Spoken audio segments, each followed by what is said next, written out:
Good afternoon, and welcome to North Country Politics, episode 14. Very pleased to have some special guests today. My co-host will be Representative Sean Durkin from Northumberland.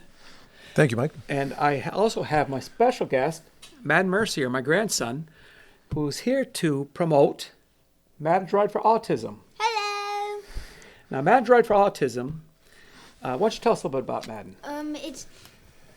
It happens every September 19th, and for these past years, we've had donations of money of like 40,000.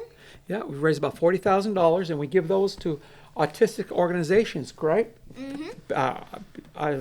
Organizations that really deal with autistic kids. And are we going to do it again this year? Uh-huh. And it's an ATV poker run, right? Mm-hmm. And it has a lot of good prizes. And does it take place?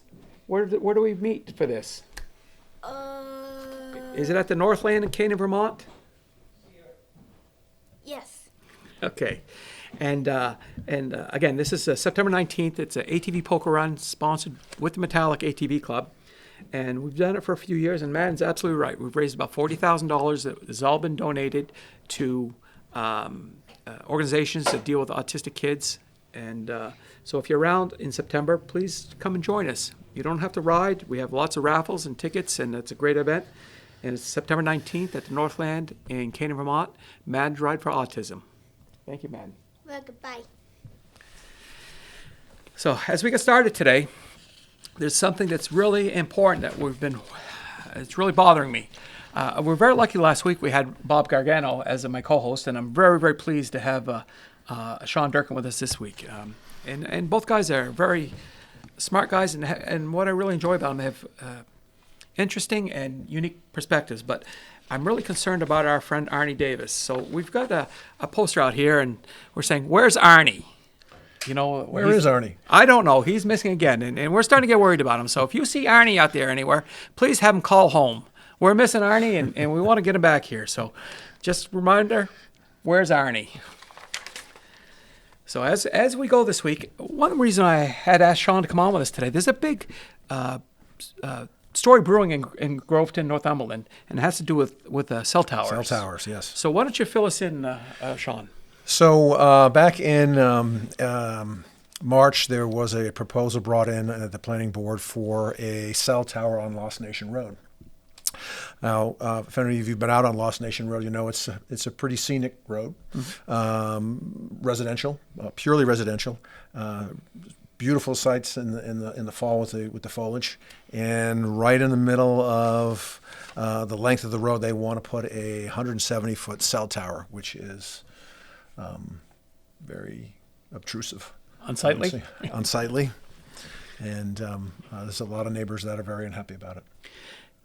I've done a little research, and some of the things that I've come across, and I'm not saying 100% right, but I've been on planning boards a long time, and I believe there's a federal law says that if the cell service is going to give coverage for cell service or broadband to an area that doesn't have any, that it can't be stopped. They suggest that the people who are putting it in to work to camouflage it, keep it as low as we can, use other technology if we can, but I don't know that it can be stopped. Well, that was one of the discussions that came up in the planning board meeting. We had another one on sometime in April, first week in April, and the tower itself, being 170 feet tall, is only 150 foot off the road, which is really close to the road. And it's not that much further away from some of the residents' house abutting neighbors. The suggestion was brought up that because the cell tower has to maintain a minimum above sea level elevation, that because of the rising slope in the back of the lot, the tower should be pushed back and lowered and camouflaged. Mm-hmm. And I believe that the company doing the installation work is looking at that. I know a few years ago, when we put the new Walgreen in Colebrook, there wasn't any regulations on style or look, and I was on the planning board, and we worked with them pretty closely to get a style that matched the rest of the architecture and the main street and the look. And Did they have to do it? No, but I think they found things would go very much easier if they would. It's a monopole. They call it a monopole, and I believe that if you read through some of the bylaws in the town, that it's a requirement for them to camouflage it if necessary. And I think being that close to someone's house, I think that is quite necessary. I agree. You know, and I think at any time like this, we're always concerned about, you know, depreciating abutting properties. Property values. And, you know, that's not fair to people if that ends up being the case. Well, let's face it. I can't think of anybody that I know who would be okay with them putting a 170-foot tower next to their house. So I personally would not want to buy a piece of property or a house with a tower right next to it. So I'm sure that lowers the value of people's house, whether it's the state doesn't allow appraisers to take that into consideration when it comes down to it and you're the buyer. That is going to be a top issue with any buyer, I believe. Is there any science out there? I know a few years ago when they put the DC lines, power lines through here, that there were some health issues if you were close to DC lines. Is there anything like that with the waves or power or signals coming off cell towers like that? There are quite a few. There are quite a few studies out there. I don't know how much I would rely on them, but they're there. And, you know, I guess you'd have to dig deep into, you know, who sponsored it, you know, what the study involved before I would post it out there as real science. But it's out there. The radio frequencies, you know, have effect on the human phone, just like this has an effect on your body. What's the next step in the planning process or the permitting process with this tower? We have a meeting on May 13th in Groveton, and the contractors will be there along with Verizon representatives, and hopefully we can come to a conclusion with Verizon and the contractor either to move it to a different site if they have a different site, or come to a conclusion with that the residents are all satisfied with as far as pushing it back, lowering it, and camouflaging it. I know there's some issues with federal law versus state law versus local ordinances, and I'm sure that the developers will get that out, and I'm sure the planning board and the selectmen are working on that also. So I would conclude by saying to the people of Groveton, get out to this meeting, but please come with an open mind. Don't believe everything you're going to read on social media or this is that.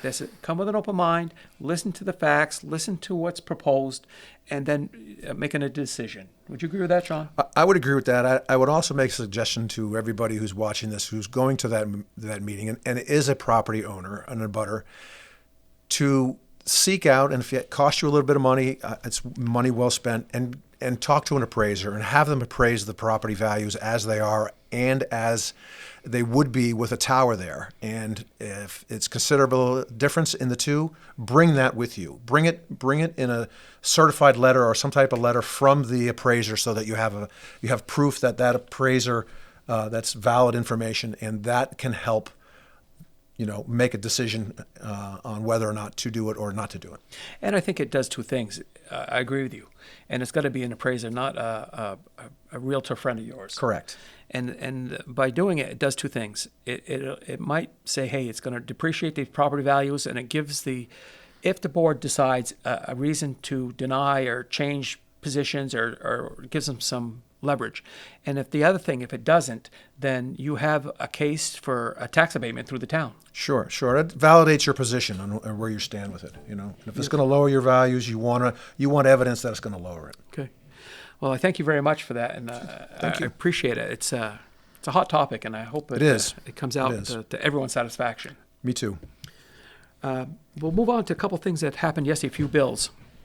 And there are some things that was interesting. It was a short day yesterday. Yes, we like short days. And we do. One of the first bills that I couldn't quite understand was Senate Bill 531.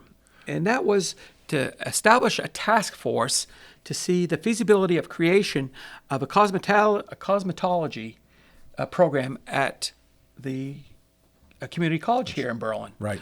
And this was nothing more but to make a task force to study, see if it was valid, if it could be done, and if it would be good for the area. And I was just shocked that there were, well over 100 people in that house voted against it. And I just can't figure out why. It didn't cost any money. It's no tax revenue. We Right. just want to study to see Right. if it's something that can help the North Country. Right. Well, that's because they're not up here in the North Country. They're down on the other side of the notch. We call them flatlanders, right? Really? Who said that? But I voted for it, and I think it would be a great idea, and I think there's a need for it up here. And it's a little bit, people, I don't understand the thought process in this also, because as a delegation, all of our county reps, from Lori Corzin to Pete Morency and Mark Tremblay, myself, and all of us, Jim Turney, all of us in the North Country, of course, think it was a great thing just to do the study. And but not a single person in the rest of the house asked us what we thought. Nobody. No one. And no one. I just, I don't know. Nobody lives up here, according to the people on the other side of the notch. Right. Well, another bill that came through yesterday was Senate Bill 669, which is relative to on-premise liquor licenses for barbershops and salons. So fill us in, Sean. Well, I believe there was a bill passed last year that permitted the salons to serve one alcoholic beverage per customer as long as they weren't charged for it. It was a freebie. And I believe whether or not that was abused or not, I've never heard of it. But this bill was introduced to basically, I believe, collect a fee and limit what they can serve. I believe I voted against that. Well, I don't know. I thought it'd be kind of cool to go to a barbershop and have a cocktail while I'm waiting. I agree. I voted that you shouldn't have to have a license, that you still should be able to serve one alcoholic beverage per customer on the house. But what if there's a long line? Well, you know why there's a long line? And you know what? The other part of it that Representative Corzin brought up when we're in our text during the bill was she really thought it would be a help to small businesses and might really cultivate business for some of these small businesses. And I thought that was a very good point. So it did pass 175 to 173. And the pass was to go to interim study to see if it would be a good thing and the fees and licenses go with it. Well, let me tell you a funny story. The guy sitting next to me at the house on that particular vote, I didn't press the button until 3 seconds left to vote, and I couldn't decide which way I wanted to go. And I believe I hit the button that was the winning vote, because if I didn't vote, it would have went to Sherm, and then Sherm would have had to it would have been a tie. So, yeah. I don't say it was me, but it was just the way it worked out. Well, it was funny. So you're my hero. That's all I can say. Hey, at least I'm somebody's hero. Another one that came through yesterday that I didn't quite understand, and I still don't quite the thought process. We all know that there was some abuse in past years at the Sununu Youth Services Center. Yes. And Yes. they've got a new facility now, and they're looking at selling the old one. And this bill came up to say they want to take the money from the sale of the old facility and put it in a special fund to fund the victims. If there are the victims fund, yes. if there Yes. are more coming out and they need to be paid. And I took the opinion, and I agreed with the House majority that I didn't want to do that, and I'll tell you why. And it's got nothing to do with victims. I think any victim that is found to be true and was victimized, whatever they get, they deserve. There's no question about that. But the money from the sale of the old facility goes put in the general fund, and no matter how much money is given to the victims, we are going to pay them. The state is going to pay them, and it's going to come out of the general fund. Correct. So if there's $8 million in for the Sununu Center, and there's $20 million in payouts, there's still $20 million in payouts. So I don't think that there needs to be a special account.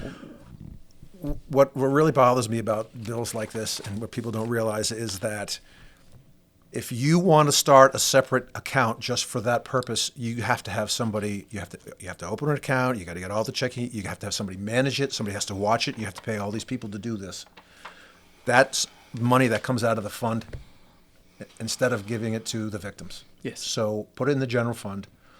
Have it there for the victims when they need it, and all the money's being used for that instead of being spent on administration fees. And again, too, I agree that that the victims, what they get is what they get. I've got no problem with that. Me either. But the other part that I thought of is just having a fund there with millions of dollars in it. That's almost like how many people are going to try to grab that brass ring, whether they deserve it or not. Right. Because it's sitting there with a big bow on it. Yeah, marked specifically for that Yeah. reason. Yep. Yeah.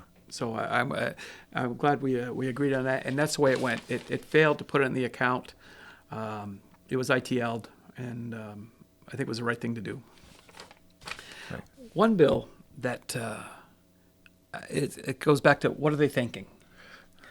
And this is a bill. It was Senate Bill 520, and this was relative to breast surgery for minors. And we went through this last year. Yes, we did. The House had a bill. This is a Senate bill. The House had a bill saying that minors cannot have breast reduction, augmentation, any kind of breast surgery as a minor. And doctors could not perform it unless it was for certain medical reasons. Right. Correct. Certain cancers or Correct. certain things which needed, and it comes back again. Which is reasonable. And I'm just, again, I'm shocked that we're going through this again. And there were 150 people in that House that voted that minors should be able to have breast surgery. Well, what's interesting, and I think if you looked at the voting records and the way it went, there were only 157 Democrats there yesterday. And there might have been less than that. It might have been more like 156. So basically, every single Democrat voted for it. And we don't trust these people to have a driver's license before they're 16. They can't buy alcohol. Nope. They can't buy a pack of cigarettes. But we're going to let them mutilate their body. Mutilate themselves. So, in this case, I'll give you the honor. What are they thinking? What were you thinking? Were you thinking? Oh, this is a good bill to go. The paper monster. Yay! We had a short week this past week, but we've got some really interesting bills coming up this week here.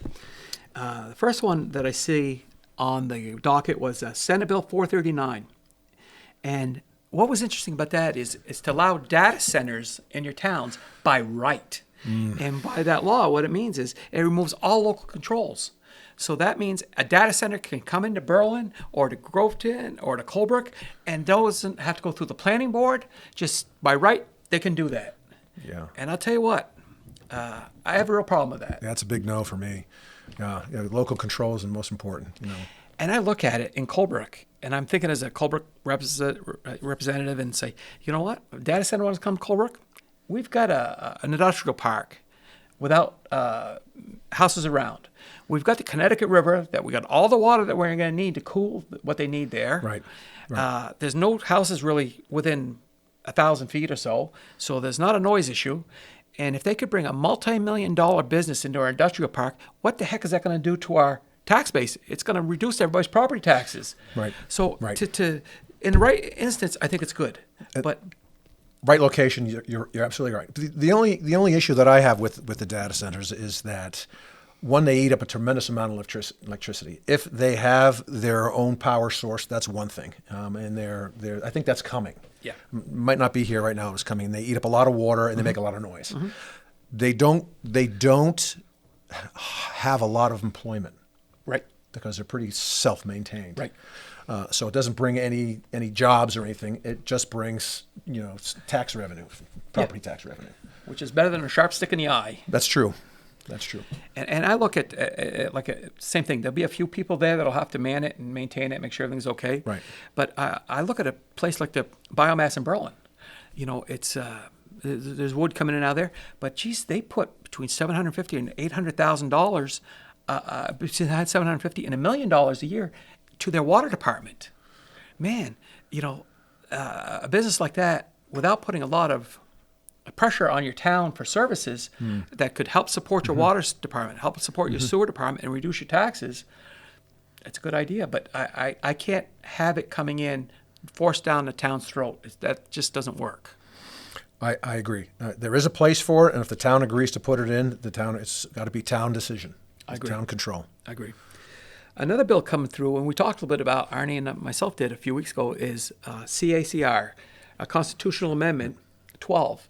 And that's to stop any Income tax. chance of future income tax coming to the state of New Hampshire. Right. What's your take? I think they should put it to vote and let the people of the state vote and make the decision. I'm all for letting it go to the town, let it go to the state, and the state vote for it. And that's what this would do if it passes. Yep. And that's what will happen. But this is, there's been a lot of political positioning and playing on this. People will say, geez, you know what? We can't have an income tax. And then when it comes to vote for this, they won't vote for it. This is what I don't understand. As a state rep, you're there representing your constituents, and what's better than putting the vote to the constituents and letting them decide than you representing them and deciding for them? So I don't understand why they don't want to put that out there for the people to see and people to vote on. 100%. 100%. We also have Senate Bill 627 coming up this week, and that will increase tolls on our highways for out-of-state drivers. Yeah. And Yeah. it sounds like a great idea, but the governor's been very vocal. She's going to veto it if it gets there. Yeah, that's what I've heard. And then her thoughts are, we don't want to, Mess things up. we don't want to stop people from coming to the state of New Hampshire for a toll. I don't think that would stop people.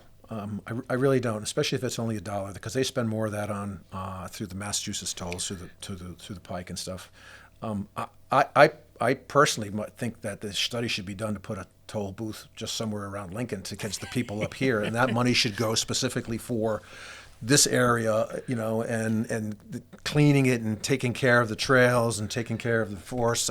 And I think, my opinion. But if we did that, I would have a high toll going north, but a small toll going south. Right. We talked about Mass, like you said, don't mass up New Hampshire. I saw something the other day, and they said that when Massachusetts put in their millionaire's tax in 2022, in 2023 they had $42.3 billion of income leave the state. Yeah. So that turned into, they said it was an incredible amount, $400 or $500 million of less tax revenue that they collected because those people, those millionaires, left the state. Mm-hmm.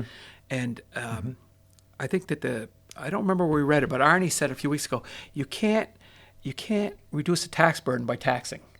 You can't tax your way out of it. That's Exactly. right. That's right. So I thought that was an interesting statistic. Yeah, well, ask Governor Holcomb. She's asking people to come back to New York because of the billionaire tax. So many people have left. She's actually, out there campaigning to get people to come back.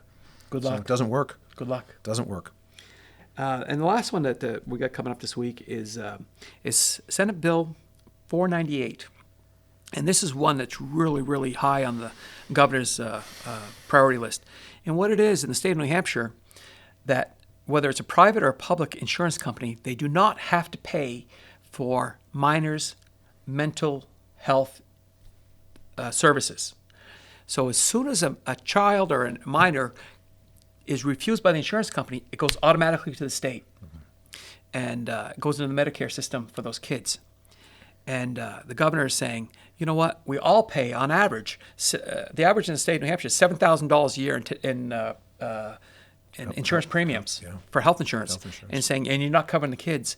And she's basically saying, you are going to start covering the kids, or you won't be doing business in New Hampshire. And this is a very high priority, and it's about not. She wants it to be fair, and the insurance company look at it as profitability. And somehow we got to balance that. We got to get. We all know seeing our youth with some mental health problems, and we've got to get that cleaned up and take care of our youth. I agree. Your mental health is just as important as your physical health, and it should be treated that way and taken care of and paid for. And I think a lot of the issues we have through the state, our biggest budget line for health and human services is our biggest line in the budget. And anything we can do to keep our citizens healthy and off the Physically and mentally. yeah, absolutely, 100%. Yeah. 100%. Well, that wraps about what I have for today. And the only thing to conclude with is, if you can, keep Help your us eye find- out for Arnie. Help us find Arnie. Where's Arnie? And if you find him, tell him to phone home. And that'll conclude this for this week. Make sure you get to that Groveton meeting. Please go with an open mind and respectful, and please Informed. Be informed. watch our podcast, share, and anytime you'd like to send us a comment or get a hold of us, feel free. Call our emails, and we're always happy to take any kind of Always happy criticism. to talk. Yeah, always happy to talk about an issue. Absolutely. Yep. We'll That's see you what we're next here for. week. Thank you. Have a good one.